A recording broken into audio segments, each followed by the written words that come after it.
Hello friends, welcome to free education centre channel. आज हम लोग नए टॉपिक पे बात करेंगे। पिछले वीडियो में हमने जीन पियाजे से रिलेटेड जितने भी क्वेश्चन सीटेट में पूछे गए हैं उन सभी को देख चुका है। अब एक नया टॉपिक शुरू करने वाले हैं हावर्ड गार्डनर, जिन्होंने थ्योरी ऑफ मल्टीपल इंटेलिजेंस दिया है। ये सीटेट की दृष्टि से बहुत ही इम्पोर्टेंट टॉपिक है। हर साल इससे कोई ना कोई क्वेश्चंस आते ही रहते हैं।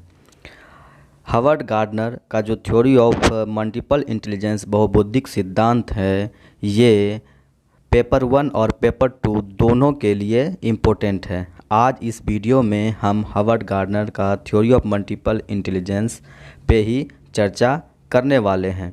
अगर अभी तक आपने मेरे चैनल को सब्सक्राइब नहीं किया है तो सब्सक्राइब करके नोटिफिकेशन का बेल आइकन दबा दें ताकि अपकमिंग वीडियोज़ आप सबसे पहले देख सकें। आइए चलते हैं, वीडियो शुरू करते हैं। Theory of multiple intelligence Howard Gardner का दिया हुआ है। ये उनकी तस्वीर आप राइट कॉर्नर पे देख रहे हैं। इस सिद्धांत का विकास गार्डनर द्वारा 1983 ईस्वी में किया गया। इस सिद्धांत में गार्डनर ने यह स्पष्ट किया है कि बुद्धि का स्वरूप एक कारिका न होकर बहुकारिका होता है।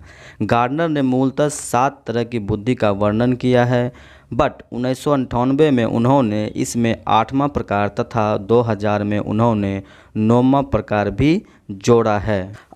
8वां नेचुरलिस्टिक इंटेलिजेंस है, जिसका हिंदी अनुवाद प्रकृतिवादी बुद्धि होता है, और 9वां अस्तित्ववादी बुद्धि, जिसका अंग्रेजी अनुवाद एग्जिस्टेंशियल इंटेलिजेंस होता है। अब एक एक करके 9 प्रकार की बुद्धि के बारे में जानेंगे। आइए चलते हैं, पहले बुद्धि के बारे में जानते हैं और देखते हैं। पहला है भाषाई बुद्धि, जिसका अंग्रेजी अनुवाद लिंग्विस्टिक इंटेलिजेंस होता है। इस तरह की भाषाई बुद्धि में उन लोगों को शामिल किया जाता है जो लेखक, साहित्यकार या फिर कवि होते हैं। लेखक, साहित्यकार और कवि जैसे लोगों में भाषाई बुद्धि बहुत ही उच्च स्तरीय पाई जाती है। वे वाक्यों तथा शब्दों के बोध क्षमता में महारत हासिल किए होते हैं।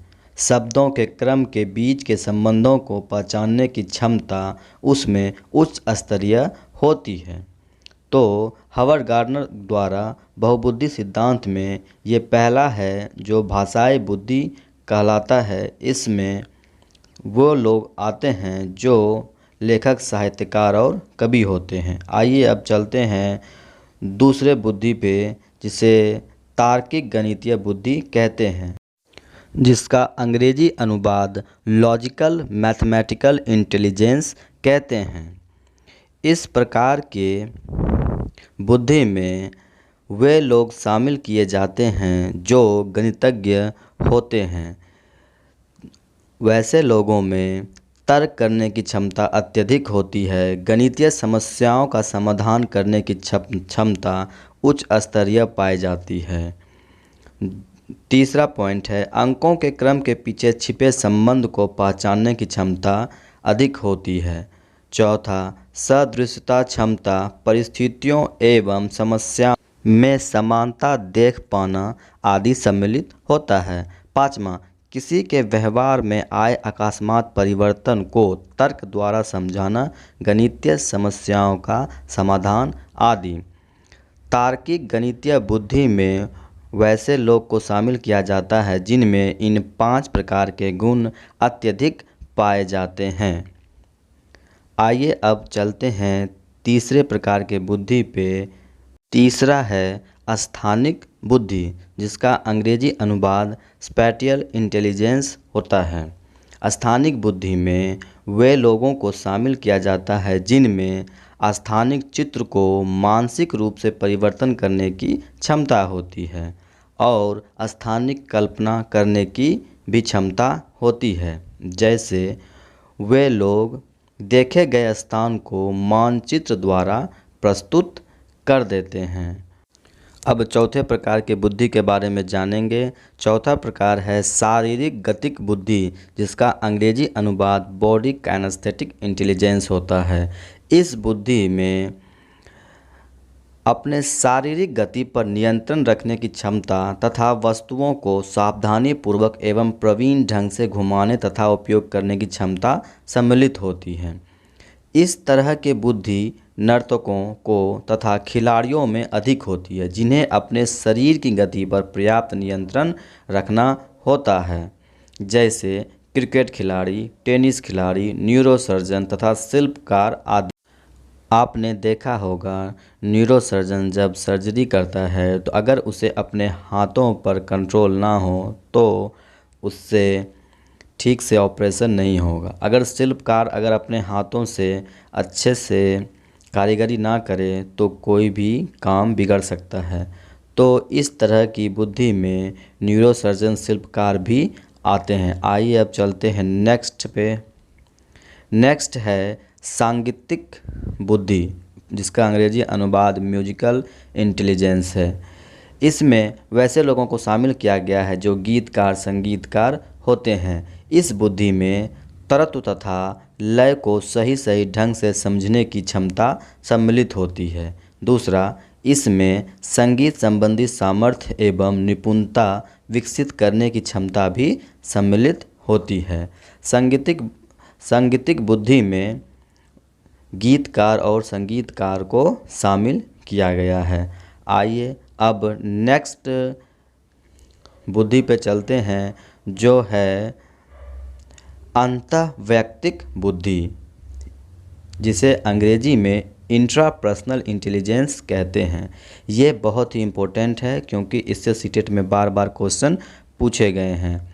अंतःवैयक्तिक बुद्धि में अपने भावों एवं संवेगों को समझने एवं नियंत्रण करने की क्षमता, उनमें विभेद करने की क्षमता आदि होती है। इस बुद्धि में स्वयं के व्यवहार को निर्देशित करने में उन सूचनाओं का उपयोग करने की क्षमता आदि सम्मिलित होती है, जैसे परिस्थिति अनुसार अपने भावों एवं संवेगों को नियंत्रित कर उपयुक्त व्यवहार करना। इंट्रापर्सनल स्किल में आप अपने बारे में व्याख्या करते हैं, आप अपने बारे में चर्चा करते हैं और इसमें आप परिस्थिति अनुसार खुद को ढालना सीखते हैं। आइए अब नेक्स्ट चलते हैं सातवें प्रकार पे। सातवां प्रकार है अंतःवैयक्तिक बुद्धि, इंटरपर्सनल इंटेलिजेंस। 6 और 7 बहुत ही इम्पोर्टेंट है क्योंकि ये दोनों देखने में एक जैसा है बट दोनों एक दूसरे से बहुत अलग है। इंटरपर्सनल इंटेलिजेंस में हम दूसरे व्यक्तियों की प्रेरणाओं, इच्छाओं एवं आवश्यकताओं को समझने की क्षमता रखते हैं। दूसरा, उनकी मनोदशाओं एवं चित्र प्रकृति को समझकर के किसी नई परिस्थिति में किस तरह से व्यवहार करेगा के बारे में पूर्व कथन करने की क्षमता होती है। जैसे शिक्षक यह जान सकता है कि कौन सा बच्चा किस क्षेत्र में सफल होगा। 6 में इंट्रापर्सनल था और ये 7th में इंटरपर्सनल है। ये दोनों में ज़्यादा फ़र्क नहीं है बट हल्का सा अंतर ये है कि इंटरपर्सनल में हम दूसरों के मनोभावों को जानते हैं और इंट्रापर्सनल में हम खुद के बारे में जानते हैं। सो इसमें कंफ्यूज नहीं होना है। आइए चलते हैं अब नेक्स्ट पे। नेक्स्ट है प्रकृतिवादी बुद्धि, जिसका अंग्रेजी अनुवाद नेचुरलिस्टिक इंटेलिजेंस होता है। प्रकृतिवादी बुद्धि में व्यक्ति में प्रकृति में मौजूद पैटर्न तथा सम्मिति को सही सही पहचान करने की क्षमता अत्यधिक होती है। इस प्रकार के बुद्धि में वो लोग को शामिल किया गया है जो किसान, जैव वैज्ञानिक तथा वनस्पति वैज्ञानिक होते हैं। इस प्रकार की बुद्धि में प्रकृति में मौजूद पैटर्न तथा सम्मिति को सही सही पहचान करने की क्षमता अत्यधिक होती है। आइए चलते हैं अब नेक्स्ट, जो लास्ट 9वां प्रकार का बुद्धि है वो है अस्तित्ववादी बुद्धि, एग्जिस्टेंशियल इंटेलिजेंस।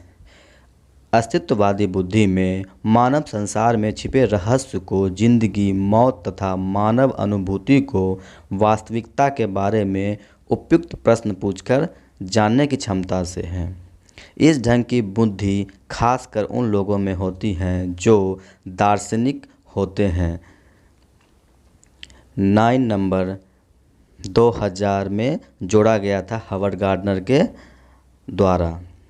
आइए चलते हैं अब कुछ प्रीवियस ईयर क्वेश्चंस देख लेते हैं जो कि सीटेट में आ चुके हैं। अगर आपको ये वीडियो अच्छा लगा हो तो प्लीज़ मेरे चैनल को सब्सक्राइब करके नोटिफिकेशन का बेल आइकन दबा दें और शेयर कर दें। आइए कुछ क्वेश्चंस को देख लेते हैं। पहला क्वेश्चन है, theory of multiple intelligence emphasize that. बहुबुद्धि का सिद्धांत इस बात पर जोर देता है। ऑप्शन ए, बुद्धि के कई रूप हैं। ऑप्शन बी, बुद्धि में कोई व्यक्तिगत अंतर नहीं है। ऑप्शन सी, बुद्धिल अवधि आईक्यू को केवल उद्देश्य परीक्षण द्वारा मापा जा सकता है। ऑप्शन डी, एक क्षेत्र में बुद्धिमत्ता अन्य सभी क्षेत्र में बुद्धिमत्ता सुनिश्चित करती है। तो बताइए इस क्वेश्चन का सही आंसर क्या होगा। जी हाँ, इस क्वेश्चन का सही आंसर ऑप्शन ए है, there are several forms of intelligence. Howard Gardner ने थ्योरी ऑफ मल्टीपल इंटेलिजेंस में बताया है बुद्धि के कई प्रकार हो सकते हैं। तो आइए चलते हैं अब नेक्स्ट क्वेश्चन पे। नेक्स्ट क्वेश्चन देखते हैं। नेक्स्ट क्वेश्चन कहता है, as per Howard Gardner theory of multiple intelligence what would be the characteristics of a person with logico mathematical intelligence. Howard Gardner के बहुबुद्धि सिद्धांत के अनुसार तार्किक गणितीय बुद्धि वाले एक व्यक्ति की क्या विशेषताएं हो सकती हैं। ए, ध्वनि, ताल अथवा शब्दों के अर्थ में प्रति संवेदनशीलता। ऑप्शन बी, दृश्य स्थानिक परिवेश को सटीक रूप से ग्रहण करने की योग्यता। ऑप्शन सी, संगीतमय अभिव्यक्तियों के आवाज़ के स्तर, ताल एवं सौंदर्यपरक गुणों को उत्पन्न करने एवं प्रशंसा करने की योग्यता। ऑप्शन डी, पैटर्न को खोजने की एवं तर्क की लंबी श्रृंखला को हल करने की क्षमता और संवेदनशीलता। तो बताइए इस क्वेश्चन का सही आंसर क्या होगा। जी हाँ, इस क्वेश्चन का सही आंसर ऑप्शन डी है, पैटर्न को खोजने एवं तर्क की लंबी श्रृंखला को हल करने की क्षमता और संवेदनशीलता। ऑप्शन ए इसलिए गलत है क्योंकि वो भाषाई बुद्धि के अंतर्गत आता है। ऑप्शन बी इसलिए गलत है क्योंकि वो स्पैटियल इंटेलिजेंस के अंतर्गत आता है। ऑप्शन सी इसलिए गलत है क्योंकि ये संगीतीय इंटेलिजेंस के अंदर आता है, संगीतीय बुद्धि के। तो इस क्वेश्चन का सही आंसर ऑप्शन डी है।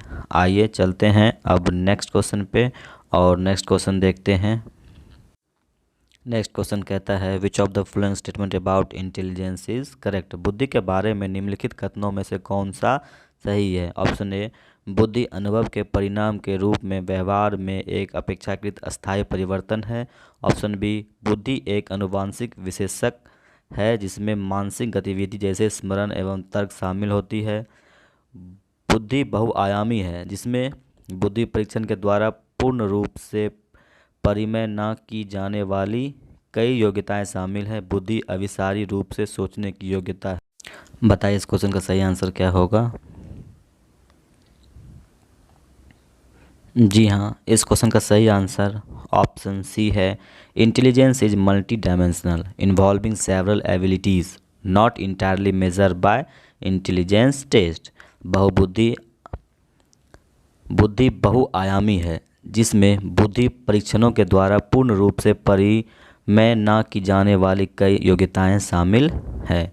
आइए चलते हैं अब नेक्स्ट क्वेश्चन पे। ये सारे क्वेश्चन सीटेट में पूछे जा चुके हैं। नेक्स्ट क्वेश्चन है, as per Howard Gardner's theory of multiple intelligence how would the intelligence of a person with the following characteristics be categorised. Ability to detect and respond appropriately to the moods, temperament, motivations and intention of other। दूसरों की मनोदशा, स्वभाव, प्रेरणा तथा अभिप्राय को उचित तरीके से पता लगाने एवं प्रतिक्रिया करने की योग्यता कौन सी बुद्धि में आती है। ऑप्शन ए, अंतरावैयक्तिक। ऑप्शन बी, अंतवैयक्तिक। ऑप्शन सी, नैदानिक। ऑप्शन डी, प्रकृतिवादी। बताइए इस क्वेश्चन का सही आंसर क्या होगा। जी हाँ, इस क्वेश्चन का सही आंसर ऑप्शन बी होगा। मैंने बताया था इंटरपर्सनल और इंट्रापर्सनल के बारे में।